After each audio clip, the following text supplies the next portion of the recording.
कराची शहर कायद में गैर कानूनी तौर पर रहाइश पजीर अफगान बाशिंदों के खिलाफ कार्रवाई का सिलसिला जारी है। अब तक शहर भर से 123 अफगान शहरियों को गिरफ्तार कर लिया गया है। निगरान वजीर आजम अनवारुल हक काकड़ ने कहा है कि सरमायाकारी के हवाले से सऊदी वली अहद और आर्मी चीफ के दरमियान मुस्बत बातचीत हुई है। इस्लामाबाद निगरान वफाकी वजीर दाखिला सरफराज बगटी ने वाज़ेह अल्फाज में कहा है कि ये बात तय है कि अब मुल्क में अब स्मगलिंग और ज़ख़ीरा अंदोज़ी नहीं होगी। इस्लामाबाद में प्रेस कॉन्फ्रेंस से खिताब करते हुए उन्होंने कहा कि चीनी की स्मगलिंग रोकने के बाद अब ज़ख़ीरा अंदोज़ी शुरू हो गई है।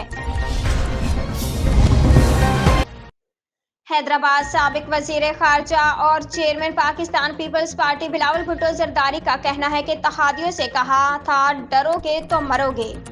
तकरीब से खिताब में बिलावल भुट्टो जरदारी ने कहा कि 18 माह से तमाम इत्तेहादियों से यही बात करता आ रहा हूँ, डरोगे तो मरोगे।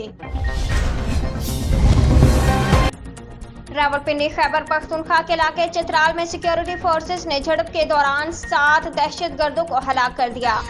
फौज के शोबा ताल्लुकात आमा ISPR के मुताबिक चित्राल के अरसून में सिक्योरिटी फोर्सेस और दहशतगर्दों में झड़प हुई। इस्लामाबाद निगरान वजीर आजम अनवारुल हक काकड़ का कहना है कि इलेक्शन कराने का फैसला इलेक्शन कमीशन करेगा। इलेक्शन कमीशन से किसी गैर मुनासिब फैसले की तवक्को नहीं। तफसीलात के मुताबिक निगरान वजीर आजम अनवारुल हक काकड़ ने इंतखाबात के हवाले से गुफ्तगू करते हुए कहा कि इलेक्शन कब होंगे, फैसला इलेक्शन कमीशन करेगा।